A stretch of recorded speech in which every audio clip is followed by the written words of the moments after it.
ಸಹಾಯ ಈ ಚಾನಲ್ಗೆ ಮಾಡಿ ಹಾಗೂ ನಿಮ್ಮ ಧ್ವನಿಯನ್ನು ಕಾಪಾಡಿಕೊಳ್ಳಿ.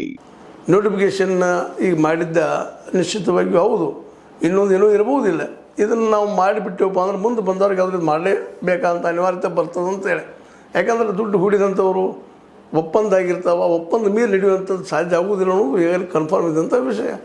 ಆ ದಿಶೆಯಲ್ಲಿ ಏನೋ ಪ್ರಯತ್ನ ಮಾಡ್ತಾ ಇದ್ದಾರೆ. ಬಟ್ ಅವ್ರು ಅಂದ್ಕೊಂಡ್ರೆ ಸುಲಭವಾಗಿ ಈ ಟೌನ್ಶಿಪ್ಪದ್ದು ವ್ಯವಹಾರ ಆಗಲಿಕ್ಕಿಲ್ಲ ಅನ್ನೋದು. ಯಾಕಂದ್ರೆ ರೈತರ ಅಲ್ಲಿ ಒಬ್ರಿಗೊಬ್ಬರು ಎದ್ದು ನಿಲ್ತಾ ಇದ್ದಾರೆ, ಮತ್ತು ಅದ್ರ ಬಿಡುವ ಸ್ಥಿತಿಯೊಳಗಿಲ್ಲ, ಮತ್ತು ಫಲವತ್ತಾದ ಭೂಮಿ ಇದೆ.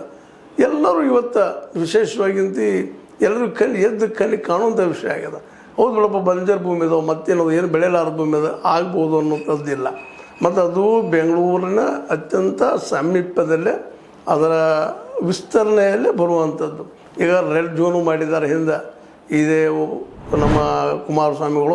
ಅದಕ್ಕೆ ಇವತ್ತು ಎಲ್ಲರೂ ಒಂದೇ ಚಿಂತೆ, ಈಗೇನಾದರೂ ಟೌನ್ಶಿಪ್ ಆದರೆ ಕಾಂಗ್ರೆಸ್ಗೆ ಹೆಚ್ಚು ಲಾಭ ಆಗ್ತದೆ, ಅದು ಆಯ್ಕೆ ಕೊಡಬಾರ್ದು ಅನ್ನೋಂಥದ್ದು ಸಹಜ ವಿರೋಧ ಪಕ್ಷಗಳು ಮಾಡುವಂಥ ಕೆಲಸ. ಆ ದಿಶೆಯಲ್ಲಿ ಅವರು ಓಪನ್ ಚಾಲೆಂಜ್ ಕೊಡ್ತಾ ಇದ್ದಾರೆ, ಡಿಸ್ಕಷನ್ ಮಾಡಿ ಬರ್ರಿ ಅಂತ ಹೇಳ್ತಾರೆ. ಇವರು ಕರಿತಾ ಇದ್ದಾರೆ, ನಿಮ್ಮ ತಪ್ಪಾಗಿದೆ, ಈಗ ಬಿಡ್ಲಿಕ್ಕೆ ಬರೋದಿಲ್ಲ ಅನ್ನುವಷ್ಟರ ಮಟ್ಟಿಗೆ ಡಿ ಕೆ ಶಿ ಅವರು ಹೇಳ್ತಾ ಇದ್ದಾರೆ.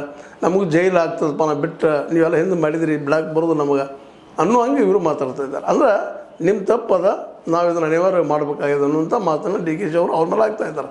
ಆದರೆ ಈ ಎಲ್ಲ ನಡುವೆ ಸಿದ್ದರಾಮಯ್ಯನವ್ರು ಯಾಕೋ ಏನೋ ಮಾತಾಡ್ತಾನೆ ಇಲ್ಲ, ಮೌನಾಗಿದ್ದಾರೆ.